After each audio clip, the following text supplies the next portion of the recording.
Tale of Two Cities. A Story of the French Revolution.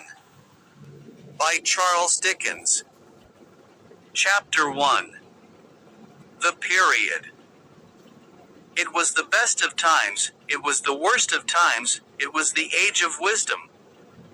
It was the age of foolishness, it was the epoch of belief, it was the epoch of incredulity, it was the season of light, it was the season of darkness, it was the spring of hope, it was the winter of despair. We had everything before us, we had nothing before us, we were all going direct to heaven, we were all going direct the other way. In short, the period was so far like the present period, that some of its noisiest authorities insisted on its being received, for good or for evil, in the superlative degree of comparison only.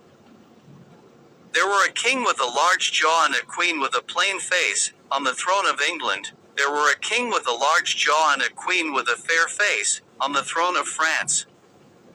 In both countries it was clearer than crystal to the lords of the state preserves of loaves and fishes, that things in general were settled forever. It was the year of our Lord 1775.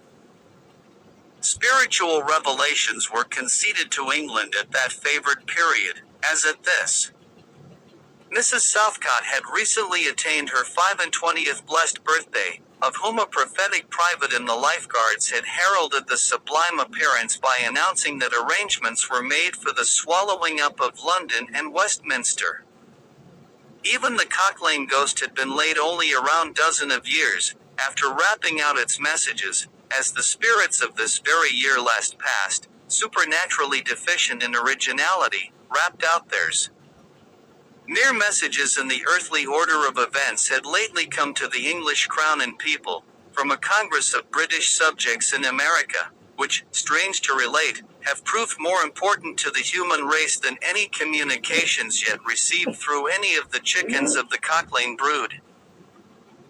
France, less favored on the whole as to matters spiritual than her sister of the Shield and Trident, rolled with exceeding smoothness downhill, making paper money and spending it.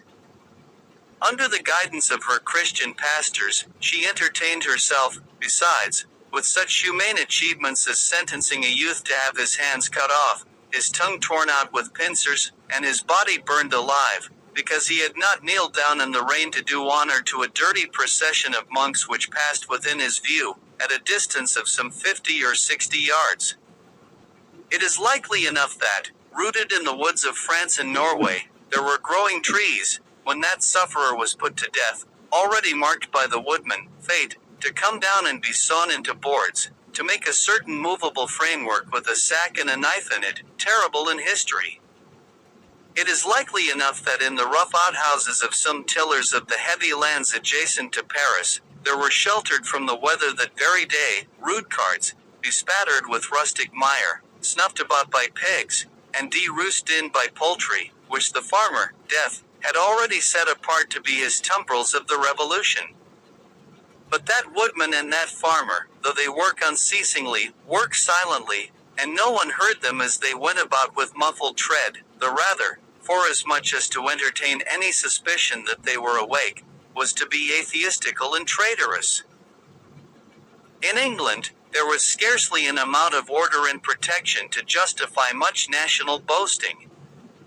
Daring burglaries by armed men, and highway robberies, took place in the capital itself every night. Families were publicly cautioned not to go out of town without removing their furniture to upholsterers' warehouses for security. The highwayman in the dark was a city tradesman in the light, and, being recognized and challenged by his fellow tradesmen whom he stopped in his character of the captain, gallantly shot him through the head and rode away. The mail was waylaid by 7 robbers, and the guard shot 3 dead, and then got shot dead himself by the other 4, in consequence of the failure of his ammunition, after which the mail was robbed in peace. That magnificent potentate, the Lord Mayor of London, was made to stand and deliver on Turnham Green, by one highwayman, who despoiled the illustrious creature in sight of all his retinue. Prisoners in London jails fought battles with their turnkeys, and the majesty of the law fired blunderbusses in among them, loaded with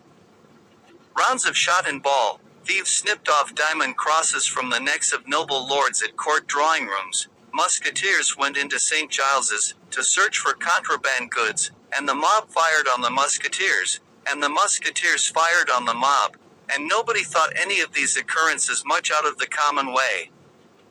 In the midst of them, the hangman, ever busy and ever worse than useless, was in constant requisition, now, stringing up long rows of miscellaneous criminals, now, hanging a housebreaker on Saturday who had been taken on Tuesday, now, burning people in the hand at Newgate by the dozen, and now burning pamphlets at the door of Westminster Hall, today, taking the life of an atrocious murderer, and tomorrow of a wretched pilferer who had robbed a farmer's boy of sixpence.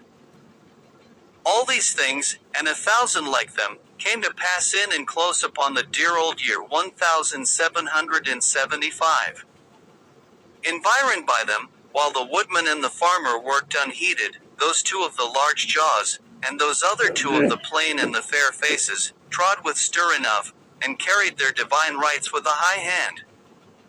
Thus did the year 1775 conduct their greatnesses, and myriads of small creatures, the creatures of this chronicle among the rest along the roads that lay before them,